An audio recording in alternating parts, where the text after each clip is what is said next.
The June heat in Whispering Pines subdivision was relentless, the kind that made asphalt shimmer and turned car interiors into makeshift saunas.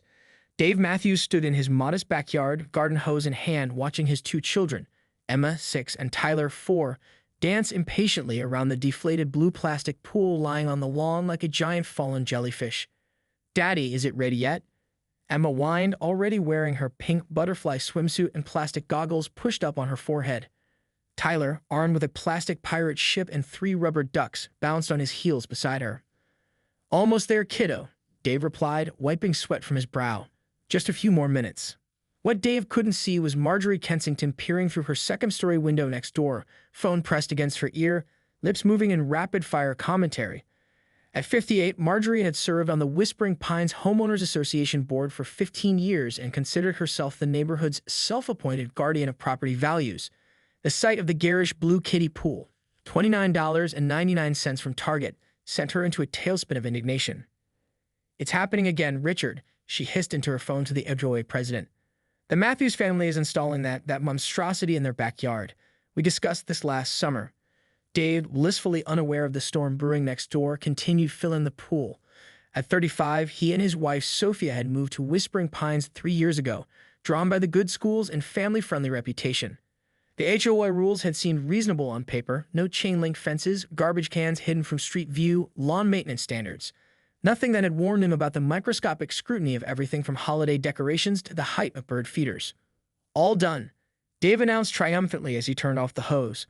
The pool wasn't much, just 18 inches deep and 8 feet across, but to Emma and Tyler, it might as well have been an Olympic-sized wonderland. "Cannonball," Tyler screamed, despite the fact that the water barely reached his knees when he jumped in. Emma followed, sending a spray of water across the patio furniture and Dave's cargo shorts. Dave laughed, settling into a lawn chair with his laptop. Working from home on Fridays had become his favorite pandemic-era policy that his company had maintained. He could catch up on emails while supervising pool time, the perfect multitasking dad moment. The doorbell rang just as Dave was responding to his boss's latest request. Probably the Amazon delivery, he thought, making his way through the house.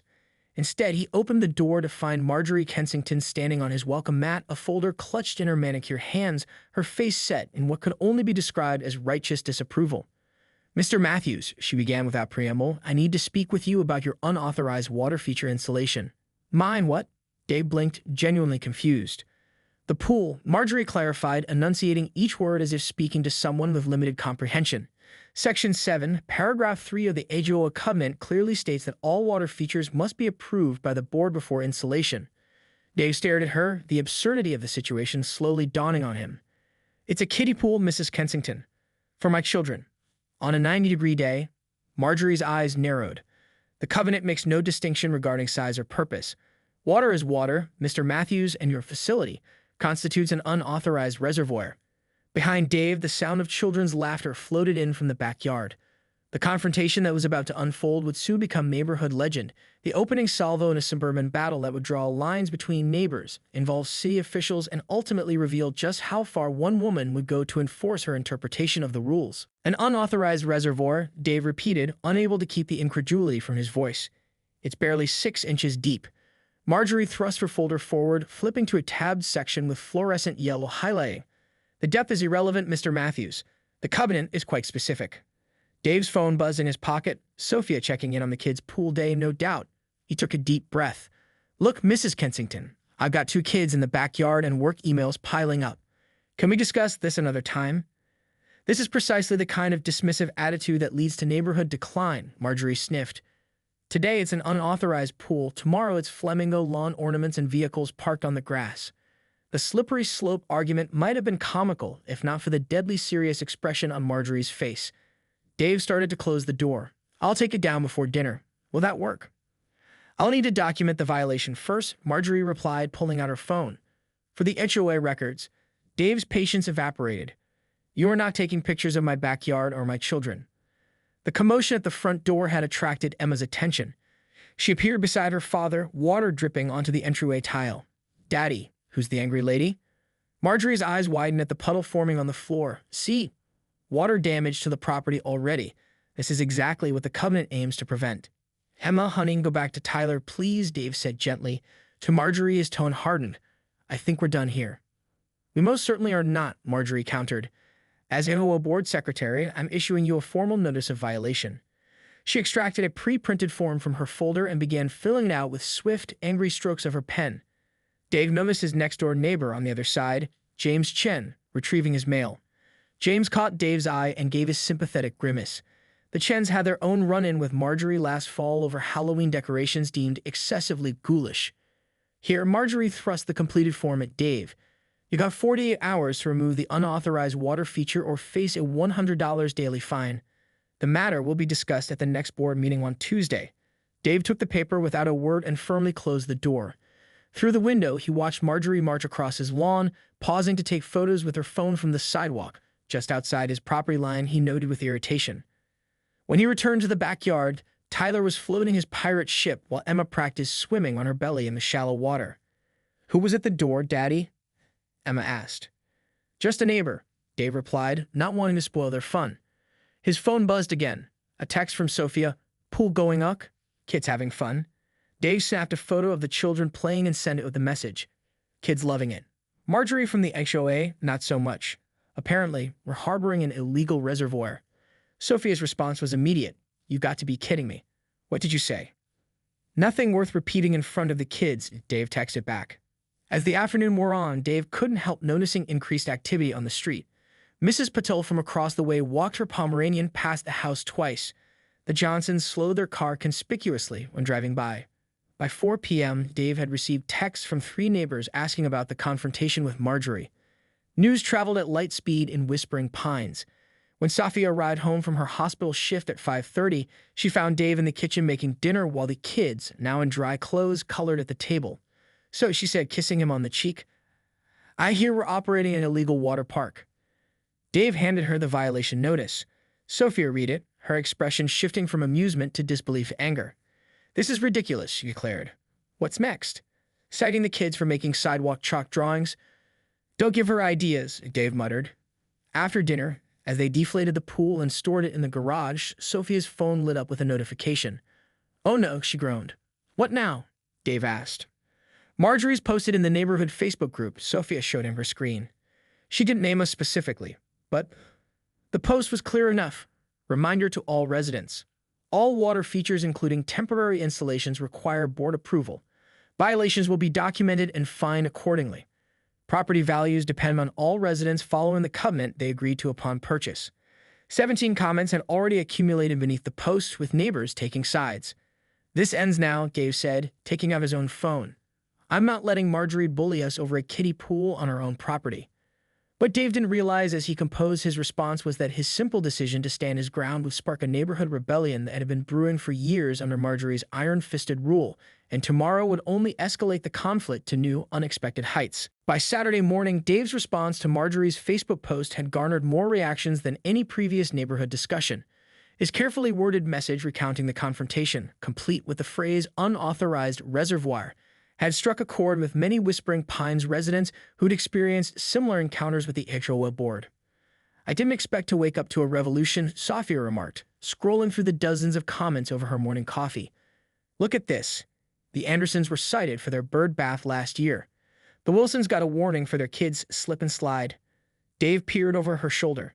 "Sounds like Marjorie's been building quite the reputation." "Daddy, can we set up the pool again?" Emma asked, already in her swimsuit despite having just finished breakfast. "You promised we could swim all weekend." Dave and Sophia exchanged glances. "I think we should," Sophia said quietly. "This is ridiculous." As Dave unfolded the blue plastic pool in the backyard for the second day, he noticed movement at several neighboring windows. The Matthews family had become the neighborhood's focal point, either as rebels or rule breakers, depending on which side of the HOA debate one stood. By noon, the temperature had climbed to 93 degrees. Emma and Tyler splashed happily in their pool while Dave and Sophia sat nearby on lawn chairs. Dave was explaining to Sophia how James Chen had texted him offering to speak at Tuesday's HOA meeting in their defense when a white SUV with Whispering Pines HOA magnets on the doors pulled up in front of their house. "You've got to be kidding me," Sophia muttered as Richard Pembroke, HOA president, stepped out in pressed khaki shorts and a polo shirt emblazoned with the neighborhood logo. "Battle stations," Dave whispered, causing Sophia to stifle a laugh despite the tension. Richard approached with the practiced smile of a man who'd spent 30 years in corporate sales before retirement. Good afternoon, folks. Beautiful day, isn't it? It certainly is, Dave replied cautiously. What brings you by, Richard? Richard gestured vaguely toward the pool. Well, I understand there was some confusion yesterday about the neighborhood covenant. Marjorie can be enthusiastic about enforcement. That's one word for it, Sophia remarked. Richard's smile tightened slightly. Yes, well, I thought I'd stop by personally to clear things up. The covenant does require approval for permanent water features, ponds, fountains, in-ground pools. But there's been some overinterpretation regarding temporary items. Dave crossed his arms. So you're saying our kiddie pool is actually permitted? Richard cleared his throat. Well, technically the language could be interpreted either way, but the board generally takes a reasonable approach, except when Marjorie doesn't, Sophia interjected. At that moment, a series of notifications chime on all three adults' phones simultaneously. Dave glanced at his screen to see a new neighborhood-wide email from Marjorie with the subject line, Emergency HOA meeting, water HOA violations. Richard's face flushed as he read the message. I didn't authorize this, he stammered, scrolling through Marjorie's announcement of an emergency Sunday meeting to address the flagrant disregard for covenant regulations and the disturbing social media campaign to undermine a HOA authority. Looks like you've got a coup on your hands, Richard, Dave observed. She can't call an emergency meeting without board approval, Richard muttered, more to himself than to the Matthews. He looked up, his salesman's composure cracking. I should go. As Richard hurried back to his SUV, already dialing his phone, the Matthews noticed several neighbors had emerged from their homes watching the scene unfold. Mrs. Patel waved cheerfully. James Chen gave a thumbs up from his driveway. Mommy, why was that man here? Tyler asked, splashing at the pool's edge. Just grown-up business, sweetie, Sophia answered. Dave's phone buzzed with a text from James. Operation Kiddie Pool is gaining momentum. Check the Facebook group. The neighborhood page had exploded with activity. In direct defiance of Marjorie's emergency meeting announcement, residents were posting photos of their own unauthorized water features, kiddie pools, sprinklers, water balloon fights, even drinking glasses with ice on patio tables labeled micro reservoirs. Oh my God, Sophia laughed. It's a full-scale rebellion. By mid-afternoon, the situation had escalated further. Marjorie, driving slowly past the Matthews house for the third time, finally pulled over when she spotted no fewer than 6 kiddie pools inflated in yards visible from their street. Dave was watering his flower beds when Marjorie approached, her face blotchy with indignation, clutching her ever-present folder plus what appeared to be a measuring tape and a camera. This has gone far enough, Mr. Matthews, she declared, even cited the neighborhood to mass violations, and I'm documenting everything for Tuesday's meeting. I thought you called an emergency meeting for tomorrow, Dave replied calmly. Richard claims I don't have the authority, she snapped, but we'll see about that. I've been protecting property values in this neighborhood since before you could afford to live here. The condescension in her tone made Dave's jaw tighten. Mrs. Kensington, with all due respect, it's 93 degrees outside. Kids are playing in wading pools all across America right now without property values plummeting. Rules are rules, Mr. Matthews. Without them, civilization crumbles. As Marjorie raised her camera toward the backyard, Sophia appeared at Dave's side. I wouldn't do that if I were you, she warned. Taking photographs of other people's children without permission could be problematic. Marjorie hesitated, then lowered the camera slightly. I'm photographing the violation, not the children. On our private property, Dave added, which could constitute harassment, especially after we asked you not to. For the first time, uncertainty flickered across Marjorie's face. But before she could respond, a commotion down the street caught everyone's attention. A parade of children and parents was making its way toward them, many carrying water guns, beach towels, and inflatable pool toys. Leading the impromptu procession was James Chen, holding a poster board sign that read, Right to Pool Party. Behind him, Mrs. Patel carried another. Water FEHURES for all. Marjorie's mouth fell open in shock. This is a direct violation of the Public Gathering Ordinance in Section 12. The neighbors continued their approach, smiling and waving. Some were filming on their phones. An ice cream truck, apparently alerted to the gathering, turned the corner and began playing its cheerful tune. Marjorie took a step backward. You'll all be hearing from the board, every single one of you.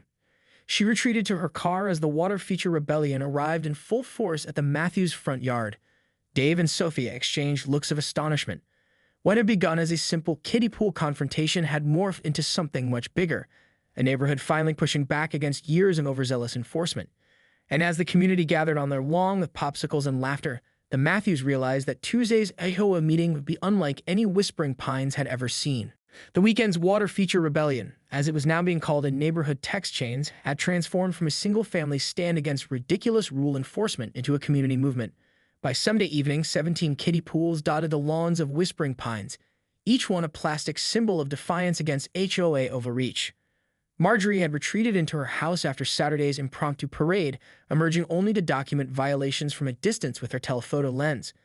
The photos were promptly uploaded to a shared drive titled Covenant Violations that she'd sent to all HOA board members. She's created a virtual war room, James Chen told Dave over the fence on Monday morning as they both left for work. My wife's cousin is on the board with her. Says Marjorie's been up all night printing documentation for every pool, sprinkler, and bird bath in the neighborhood. Dave shook his head. Over a kiddie pool? It's surreal. It was never about the pool, James replied. You're just the first one who didn't immediately cave. At work, Dave found himself distracted, checking the neighborhood Facebook group between meetings. The Tuesday HOA meeting, originally scheduled as a routine quarterly review, had been transformed into the most anticipated event in Whispering Pines history. The community center room, which typically hosted a handful of residents, was already confirmed to be at capacity. You're famous, Dave's colleague Mark commented, peering over his shoulder at Dave's phone. My sister-in-law lives in Meadow Creek across town, and even they're talking about your HOA kiddie pool drama. Dave groaned, don't remind me. By Monday evening, the story had reached local news. A reporter from Channel 8 contacted Dave through Facebook, requesting an interview about community tensions over summer recreation restrictions. Dave politely declined, but the existence of the inquiry sent Marjorie into a tailspin. She's called an emergency conference call with the board, Sophia reported after getting off the phone with Mrs. Patel. Apparently, she's threatening to resign if they don't back her on this. Would that be so terrible? Dave asked, helping Emma with her dinner. Sophia raised an eyebrow. Richard already told James they're trying to talk her down. 15 years of institutional knowledge isn't easy to replace, even if the institution is just an HOA. Daddy, are we in trouble for our pool? Emma asked, concern clouding her usually carefree expression. Dave tousled her hair. No, sweetie. Some grown-ups just take rules very seriously, and silly ones. Like when Tyler puts raisins up his nose even though you said not to. Emma asked seriously. Sophia stifled a laugh. Something like that. Tuesday gone with an atmosphere of anticipation. Dave took the day off work, unable to focus knowing the evening's meeting loomed ahead. The morning newspaper featured a small article on page 3. Suburban HOA dispute makes waves. This is getting ridiculous, Dave muttered, tossing the paper aside. At 3 p.m., Dave's phone rang with an unfamiliar number. Is this Dave Matthews? A man's voice asked when Dave answered. Yes, who's calling? This is Michael Harrington of the City Planning Department. I understand there's some confusion regarding recreational water features in your neighborhood. Dave's stomach dropped. Has the HOA contacted the city about this? Actually, yes, Michael replied, sounding vaguely amused. Mrs. Kensington has filed a formal complaint about zoning violations regarding unpermitted aquatic installations. Those are her words, not mine. It's a kiddie pool, Dave said flatly. For my children. It's temporary and holds maybe 100 gallons. I'm aware, Michael assured him. Mrs. Kensington included quite detailed photographs. I'm calling because I need to officially inform you that temporary recreational equipment for residential use does not require city permits or fall under municipal water feature ordinances. Dave sat down heavily. You're kidding me. She actually reported us to the city. She'd reported 17 addresses, Michael clarified, which required me to spend my entire morning reviewing photos of inflatable pools and sprinklers instead of actual zoning issues. I'm so sorry, Dave said sincerely. Don't be. Most entertaining Tuesday I've had in years, Michael chuckled. But officially, I need to inform you that the city has no jurisdiction here. This is purely an HOA matter. Thank you for clarifying that, Dave replied, still processing the escalation. After hanging up, Dave immediately called Sophia at the hospital. You won't believe this, he began. Try me, Sophia challenged. Mrs. Kensington just called the hospital administrator to verify my employment because she's questioning whether we can afford HOA fines on a nurse's salary. Dave's jaw dropped. She did what? Fortunately, Dr. Rivera thought it was hilarious once I explained. She's coming to the meeting tonight, by the way. Says she wouldn't miss it. As 7 p.m. approached, cars lined both sides of every street near the community center. Dave and Sophia arrived to find people standing along the walls of the meeting room, every seat taken. Richard Pembroke sat at the front table looking nervous, flanked by the other board members. One chair remained conspicuously empty. Where's Marjorie? James whispered as the Matthews found standing room near the back. As if on cue, the door swung open and Marjorie entered, pulling a wheeled filing box behind her. She wore what could only be described as her full HOA regalia, a blazer with a Whispering Pines logo pin, pressed slacks, and an expression of grim determination. Richard called the meeting to order, his usual jovial demeanor strained.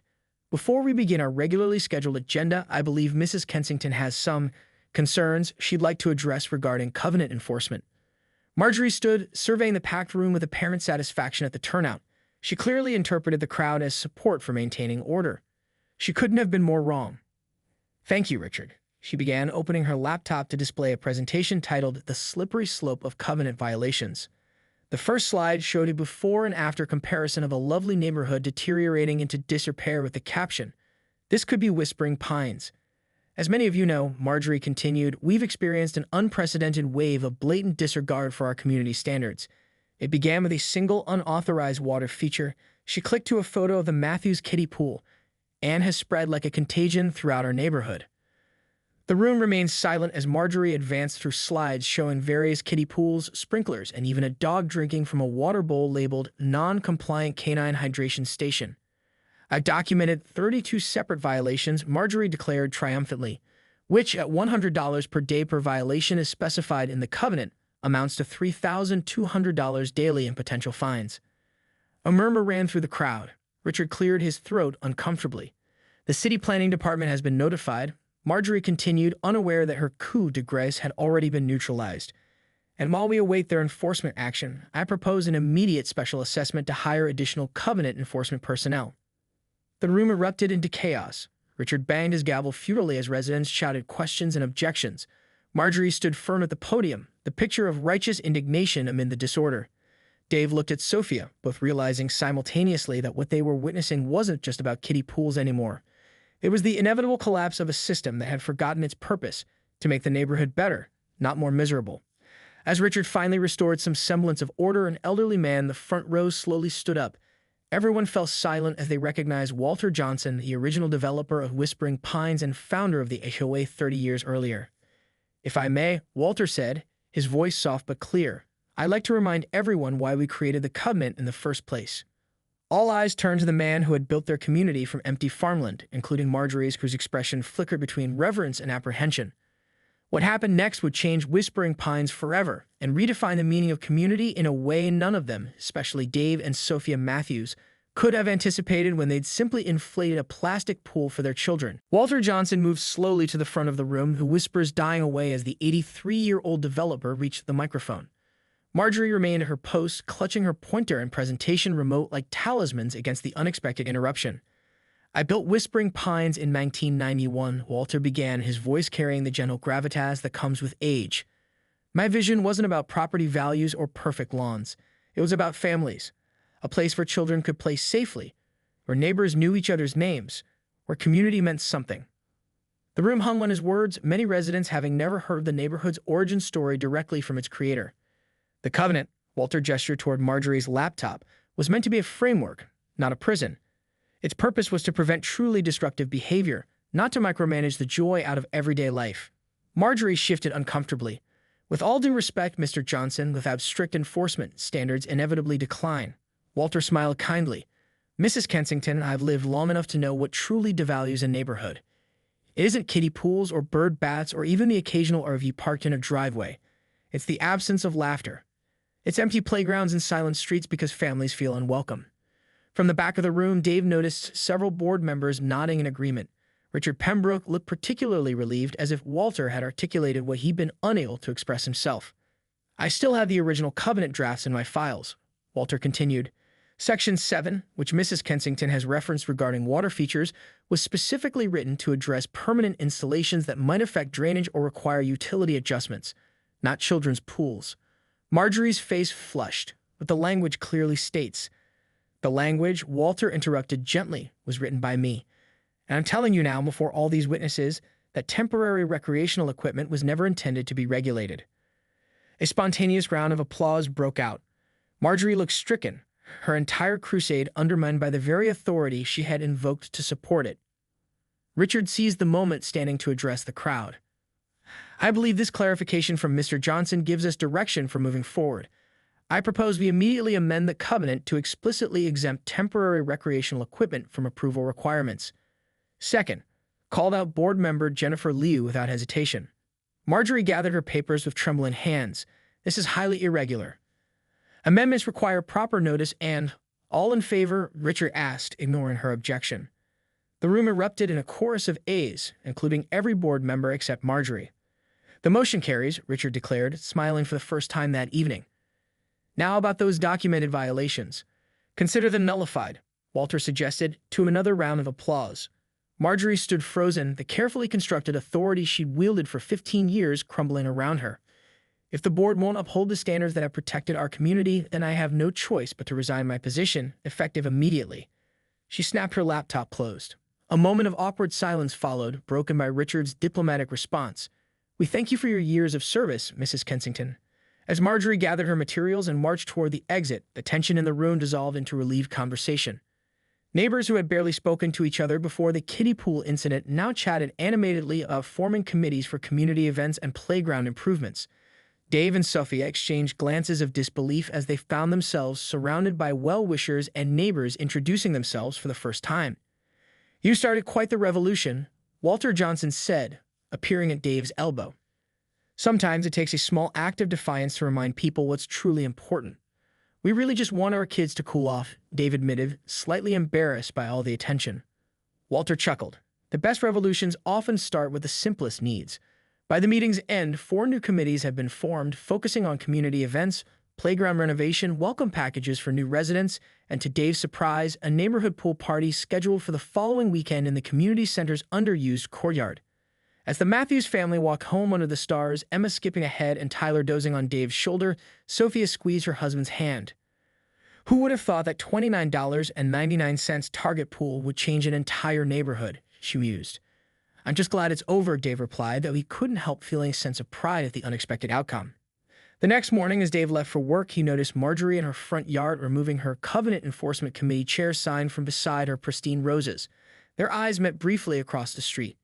After a moment's hesitation, Dave raised his hand in a neighborly wave. Marjorie stiffened and gave a barely perceptible nod before turning back to her garden. It wasn't friendship, but it was a start. That weekend, nearly every family in Whispering Pines gathered for the first annual community pool party. Children splashed in kiddie pools and ran through sprinklers, while adults chatted over grilled burgers and homemade lemonade. The newly elected board secretary, James Chen, circulated with a draft of the amended covenant, now featuring a preamble written by Walter Johnson that emphasized community, family, and reasonable enforcement. As Dave watched Emma and Tyler playing Marco Polo with neighborhood children they'd never met before, he reflected on how quickly things had changed. A community that had operated through written warnings and violation notices was now connecting through potluck sign-up sheets and plate arrangements. Penny for your thoughts, Sophia said, joining him with 2 glasses of lemonade. Just thinking that sometimes the most important rules aren't written down anywhere, Dave replied. Like what? She asked, leaning against his shoulder. Like putting people before policies. Like remembering that a neighborhood is more than just houses on a map. From across the courtyard, Richard Pembroke raised his glass in their direction, acknowledging the catalyst for the neighborhood's transformation. Dave returned the gesture, thinking of the blue plastic pool that still sat in their garage, ready for the next hot day, an unauthorized reservoir that had somehow managed to fill an entire community with something it had been missing for years. A week later, a small package appeared on the Matthews front porch. Inside was a vintage ceramic bird bath and a handwritten note. For your backyard. No approval required. Walter. Dave set it up that evening as the sun set over Whispering Pines, a neighborhood forever changed by one family's simple stand over a kiddie pool and the unexpected ripples it created throughout their community.